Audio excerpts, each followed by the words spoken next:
Järjekordne nädalavahetus ja ma ei tea, kus me oleme kuskil. Küla nimi on Oksberg. Ja alustame siis sellest, et meil on tingimused kõik olemas. Pabertaskurätikuid isegi. Ja siis sõbrakesega, Marekuga pargime siin, vaatame, mis siin veel on, tead. No, niuke suur parkla ja värgid, särgid.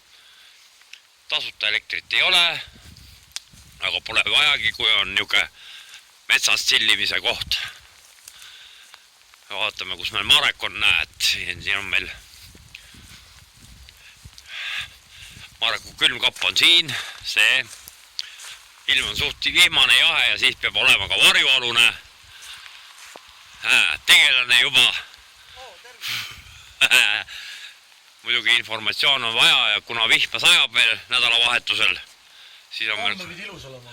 Ei, pilves on, aga ei ole, ma ürist vaatasin särna. Säälenip ja noh, grilli asju on ka ja seal on veel küttevuid.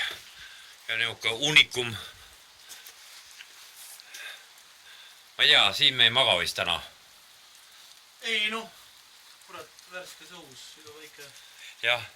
Lina maha ja... Jah. Ja see on siis nüüd see raudtee ja sellega sild ka. Jaa, see on see ülbe sild, kust vedurongile pannakse tõkkepuu ette, siis saavad autod läbi sõita. Jah, aga ilma on meil niuke, et on. Kala saab ka püüda ja... Jah, mõne kala püüame ka ja seda sööme ja siis siin tules praeme. Vot selline unikum. Ja siis kraabime võib-olla ka oma nimed siia palki sisse. Siin on juba tehtud hullne. Mingid venelased on olnud ja nüüd. Näe, mingi Linda.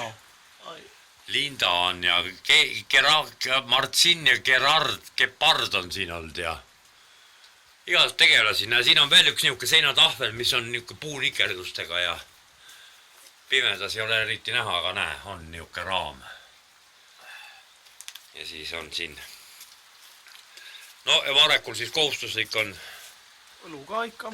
Õlu, noh, välismaal ikkagi on... Ikka Eesti õlu. Ikka Eesti õlu, jah, just. Votak. Ja siin hakkab, minna oleme nüüd ära läheme pühapäeva õhta vist. Mingi Eesti 4 või? Midagi seesugust. Okei, davai too.